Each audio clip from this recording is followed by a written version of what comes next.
Here with the Alchemist. What's good, Bobo? What's going on, man? How are you? Rob Acosta. Yes, sir. I forgot I can't use the nicknames on here. Nah. All right. I see you in the new gym. Is it Swift Fit? Yeah, Swift Fit Boxing. It's just to open up a boxing gym on this side. And you got the strength and conditioning facility right next door. Works with a lot of high-end people. So that's where you're going to be at? You're going to be in the boxing gym? Yeah, so I do strength and conditioning next door.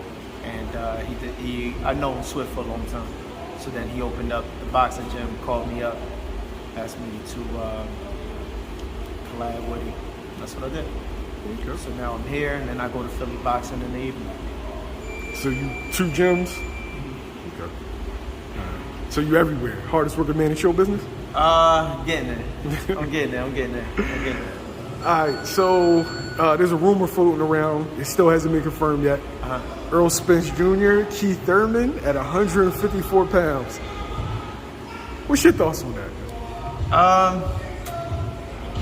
I remember when my last interview, and I talked about how Spence is going to go up to 54 and he's going to vacate the titles. And a lot of comments on there was saying that he has no reason to. He has a reason to, and I would like to confront each and every comment if I could.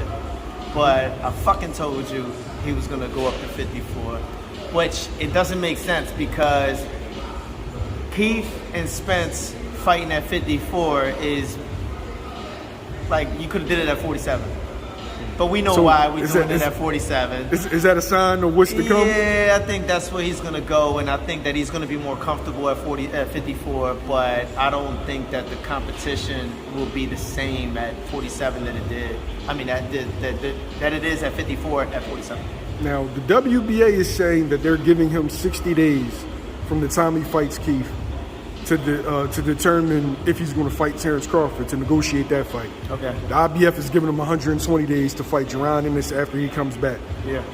A fighter of Spence's age, it'll be 33 in March, I think. Can you move up in weight 7 pounds? You know, I would imagine he's going to feel really good after cutting 47 and then decide to go, you know what, I'm going to go back to cutting a whole bunch of weight. Yeah. Is that something that normally happens?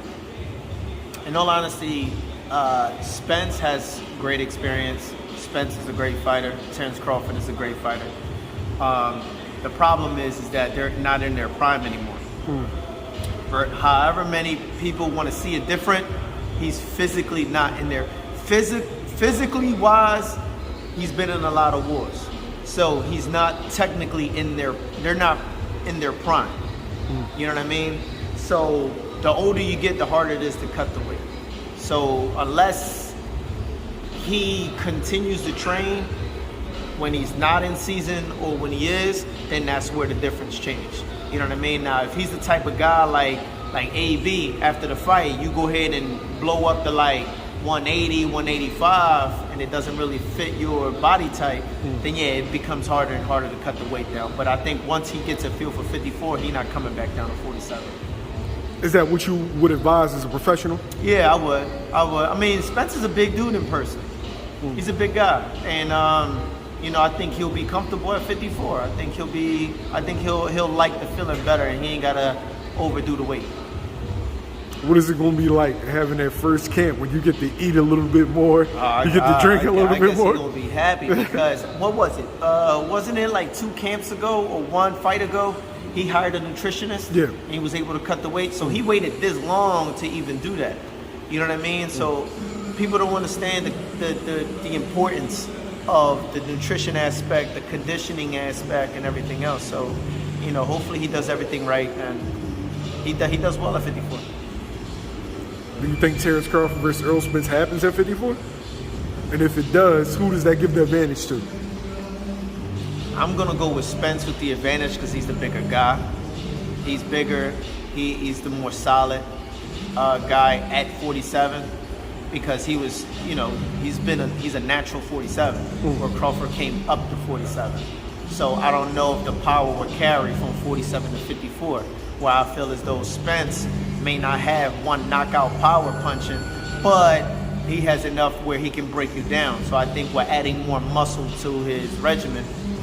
I think I'm gonna favor Spence.